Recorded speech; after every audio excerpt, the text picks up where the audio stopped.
টানা বৃষ্টিতে দেশের বেশ কিছু জেলায় ফসলের ব্যাপক ক্ষতি হয়েছে। ডুবে গেছে শত শত একর ফসলি জমি। ক্ষতি হয়েছে শীতকালীন সবজি সহ রবি শস্যের। কৃষকের কঠোর পরিশ্রম আর নবান্নের স্বপ্নে লালিত সবুজ মাঠ এখন বিরান ভূমিতে পরিণত হয়েছে।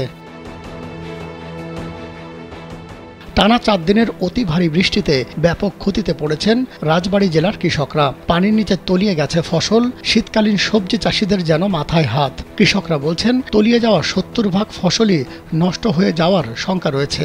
বড় আর্থিক ক্ষতির মুখে তারা। কৃষকের এমন ক্ষতির চিহ্ন রাজবাড়ীর 5 উপজেলাতেই। এসব গ্রাম ঘুরে দেখা যায় ঝড়ো হাওয়া আর ভারী বৃষ্টিতে নষ্ট হয়ে গেছে কৃষকের স্বপ্নের ফসল। যমুনা স্মার্ট রেফ্রিজারেটর, স্মার্ট লাইফে স্মার্ট রেফ্রিজারেটর। স্থানীয় কৃষি সম্প্রসারণ অধিদপ্তরের হিসেবে অসময়ের এই বৃষ্টিতে শত শত হেক্টর জমির ফসল নষ্ট হয়েছে।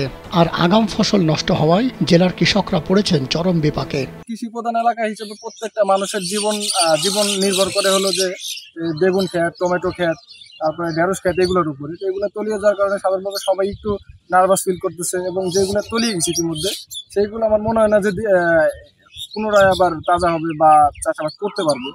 এগুলো একেবারে সবকিছু করে দিয়ে উঠাই ফেলে আবার নতুন করে চাষ করতে হবে।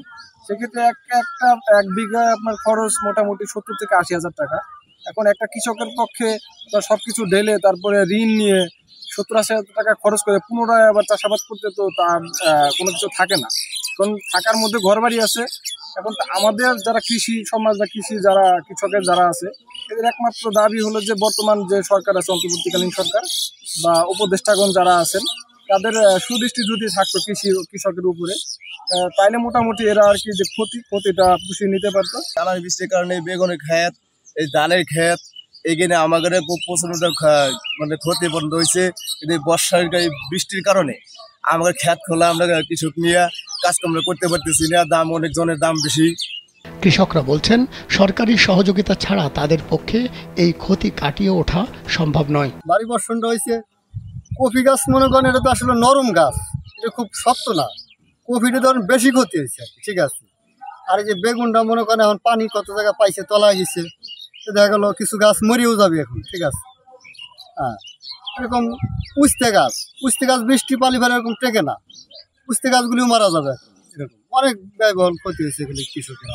আমরা তো গরিব মানুষ, আমরা তো এই গাছ করে খাই। বেগুন গাছ, টমাটো গাছ, শাক বুনছি, মরিচ, সব তো এই বৃষ্টিতে যা ক্ষতি করছে, প্রচুর পরিমাণে ক্ষতি করছে।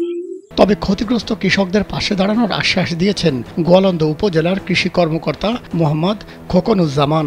আশা করি কৃষকরা যে ক্ষতিগ্রস্ত হয়েছে, বর্তমান যে সরকার আছে উনি আমাদের যে প্রণোদনা দিচ্ছেন, এবং আমরা অলরেডি প্রণোদনা পেয়ে গেছি। এই প্রণোদনার মাধ্যমে আমরা কিছুটা হলে এই ক্ষতি পুষিয়ে নিতে সক্ষম হব, এবং কৃষকরা বিনামূল্যে আমরা যদি কৃষকের হাতে এই সার বীজটা পৌঁছে দিতে পারি, তাহলে আমাদের যে আসল উদ্দেশ্য সেটা সম্পূর্ণরূপে সার্থক হবে। কৃষি কর্মকর্তারা সতর্ক করে বলছেন, ধানের ক্ষতি হওয়ায় চালের দামের উপর কিছুটা প্রভাব পড়তে পারে। মাহমুদ সোহেল, কালবেলা।